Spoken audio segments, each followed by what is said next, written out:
Bismillahirrahmanirrahim. Dear student, now we have reached the part C of our exercise, that is short question answer. Answer the following question briefly. Are you ready to discuss the question with me? And I will show the answer which I have written in my notes. Let's start. Question number 1.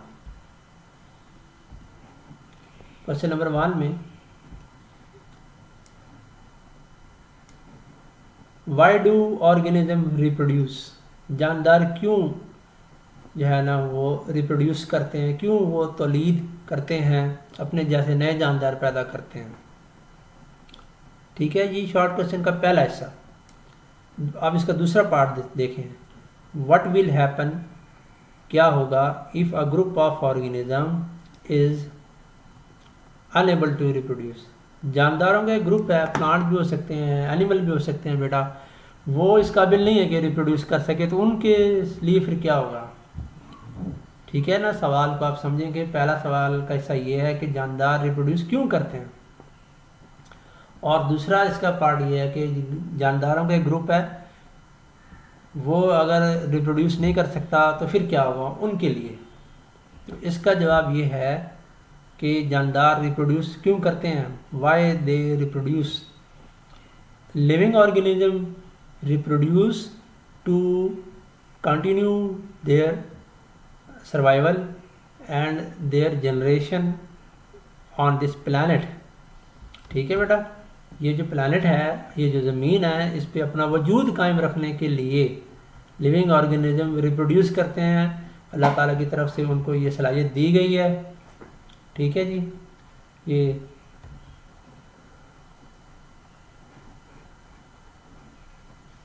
जानदार जनाब जो है ना वो क्यों reproduce कर रहे हैं।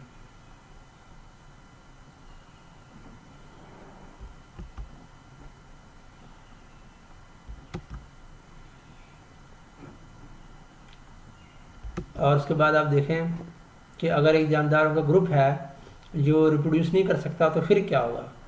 ऐसे जानदारों का ग्रुप जो है ना जो रिप्रोड्यूस नहीं कर सकता, रिप्रोडक्शन के काबिल नहीं है, तो वो तो अपनी ज़िंदगी जितनी उनकी है उतनी गुजार लेंगे और उसके बाद वो मर जाएंगे। तो आगे फिर जनाब जो है ना उनकी नस्ल नहीं चल सकेगी, उनकी जनरेशन मौजूद नहीं होगी, तो फिर उनके बारे में हम दीगर जानदारों को कैसे पता लगेगा, इंसानों को और दूसरे एनिमल को। ठीक है ना, कि जनाब इस तरह के भी जानदार थे।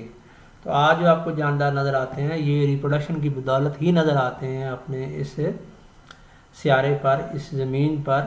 ठीक है ना, तो इसका जो क्वेश्चन नंबर 1 है इसके आंसर को मैं ना ठीक करके लिख देता हूँ दोबारा से कि ऐसा क्यों है। तो इस आंसर को मैं यहाँ से कर रहा हूँ चेंज, क्योंकि ये ठीक नहीं है इसका आंसर। इसका मैं जवाब लिखूँगा आपके सामने। ठीक है, living organism reproduce to continue their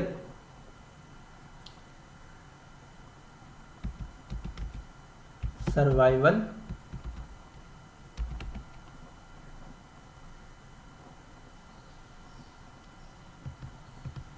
and existence on this planet।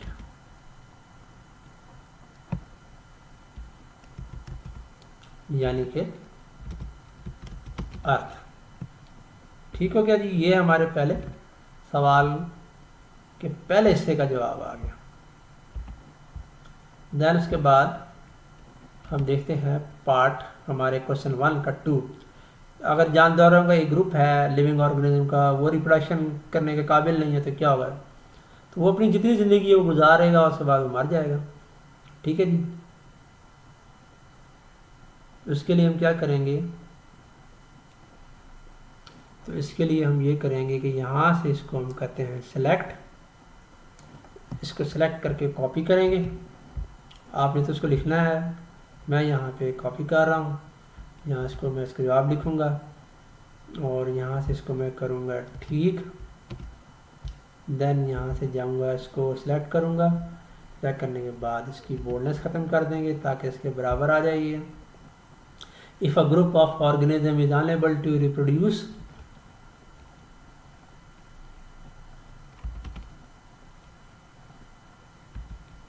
such organism will become extinct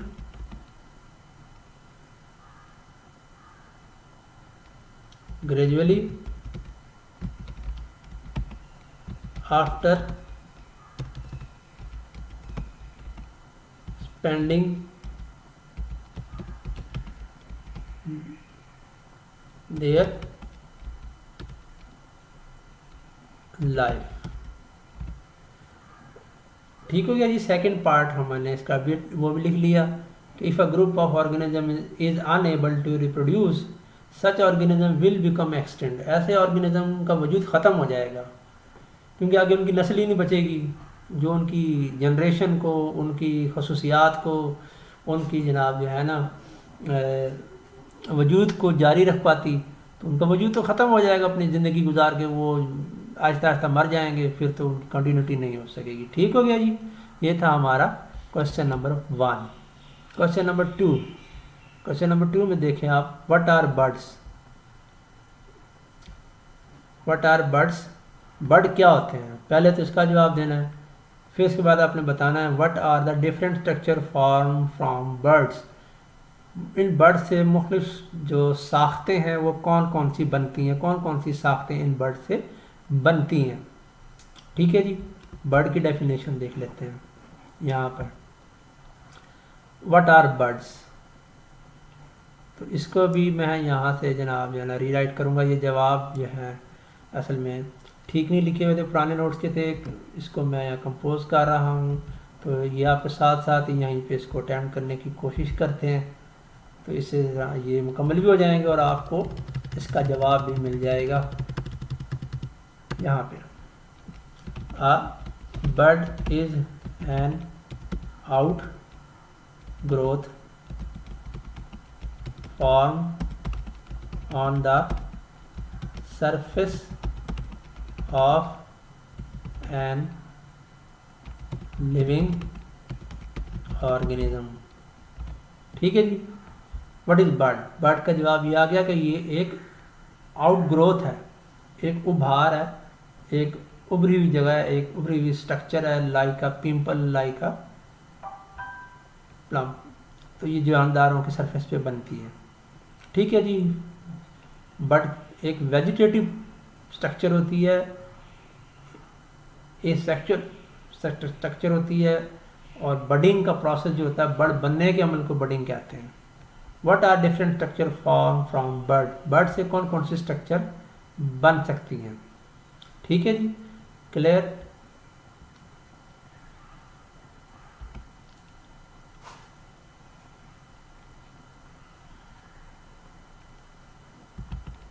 अब bird can grow into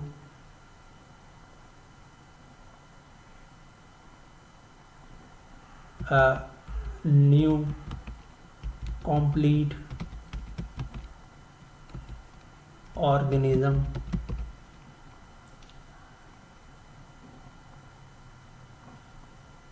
after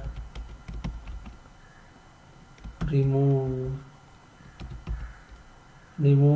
या removing, after removal from parent body। एक बर्ड जो कि पेरेंट बॉडी पे बनता है, पेरेंट ऑर्गेनिज्म की body पे बन रहा है, वो ग्रो करता है। जब एक ख़ास हद तक ग्रो कर लेता है तो वो उससे जुदा हो जाता है और एक नए ऑर्गेनिज्म में ट्रांसफॉर्म हो जाता है। A bird can grow into new organism after removal from a parent body। ठीक है। इस बड से in plants leave shoots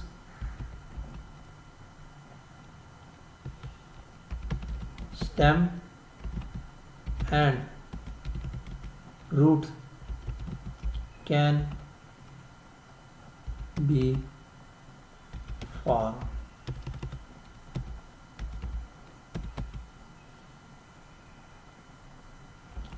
from buds। ठीक है जी, ये क्वेश्चन नंबर 2 को हमने यहाँ पर इस तरीके से सॉल्व कर लिया और देखा कि बड होता क्या है। पहला हिस्सा आ गया था, इसको ग्रामेटिकली भी हम चेक कर लेते हैं। ये हमारे पास इसका जवाब मौजूद है। देन हम क्वेश्चन नंबर 3 को देखते हैं। जी स्टूडेंट, यहाँ पर क्वेश्चन 3 ये है कि why do we seldom see potato seed. कभी कभी सेल्डम हम आलू के बीज जो है ना वो लेते हैं। Why do we seldom see potato seed. कभी कभी हमें नज़र आता है कि किसान जो है ना वो आलू के बीज भी काश्त करने के लिए इस्तेमाल करते हैं, बहुत कभी कभी, शाज़ व नादिर। लेकिन ज़्यादातर वो क्या लेते हैं, वो आई बर्ड्स वाले पीसेस लेते हैं। While we see many potato around us. सवाल ये है कि हम बहुत कभी कभी देखते हैं कि हमें आलू के बीज नज़र आते हैं, बहुत कभी आमना सामना होता होगा, शायद आपका तो नहीं लेकिन किसानों का होता है। वो भी इसको बिल्कुल नहीं इस्तेमाल करते कि वो सीड इस्तेमाल करें, क्योंकि पैदावार कम आती है।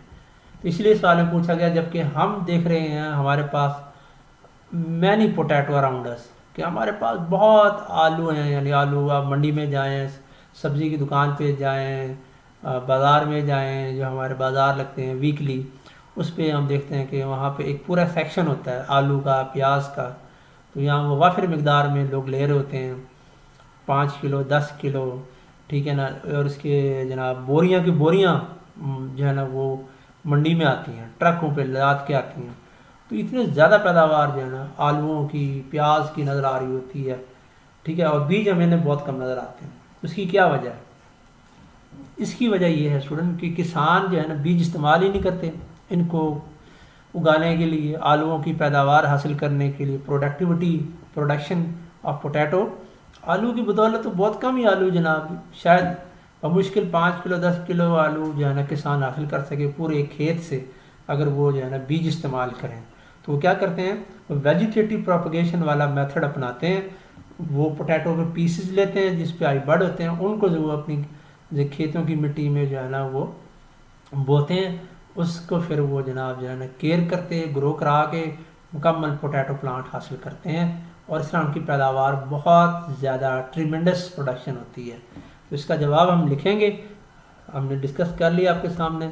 इसको मैं अब रीराइट करूँगा। क्वेश्चन नंबर है ये 3, ठीक है जी। इस क्वेश्चन नंबर 3 में हम इसका जवाब लिखेंगे।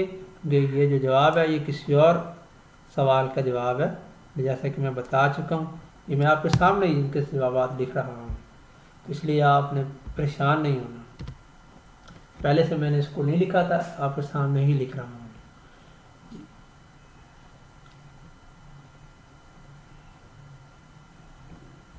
इसमें से हम इस लाइन को सेलेक्ट कर लेते हैं, यहाँ से कॉपी करेंगे, यहाँ पे लिख लेंगे, इसको हम इसकी बोल्डनेस को कर देंगे ख़त्म।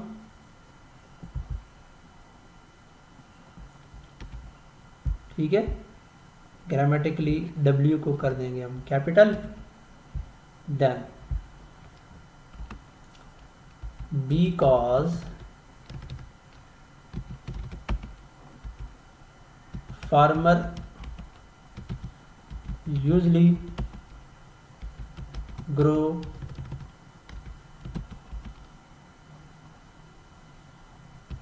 new potatoes plant via vegetative propagation using pieces of potato having eye buds। ये इसका जवाब जो है ना, जवाब आ जाएगा, टू दी पॉइंट है। आगे हम सेल्डम का जवाब भी लिख सकते हैं, they do not use seed of potatoes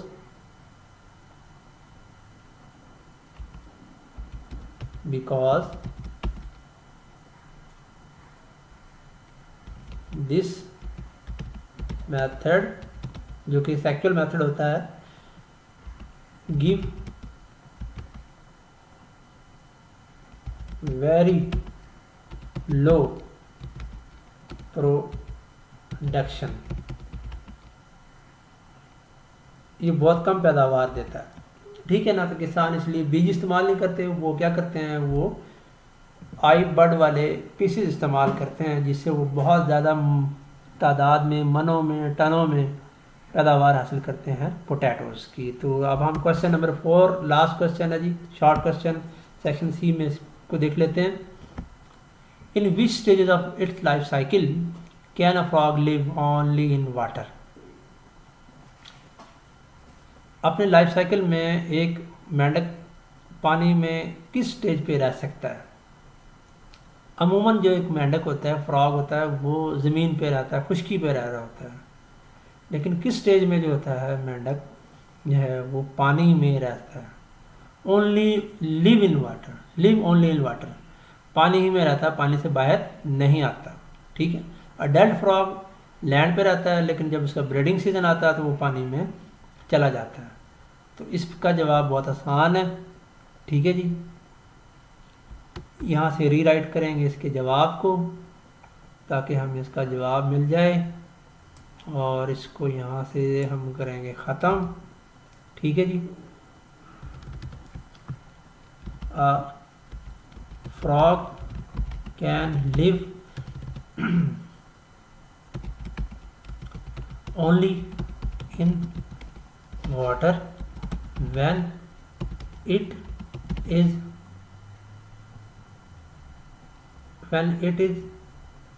in the form of a larva। जब ये एक लार्वे की शक्ल में होता है तो वो फ्रॉग पानी में ही रहता है। इस लार्वे को हम कहते हैं टैडपोल। इसका जवाब बहुत मुख्तसर है, टू दी पॉइंट है, ठीक हो गया जी स्टूडेंट।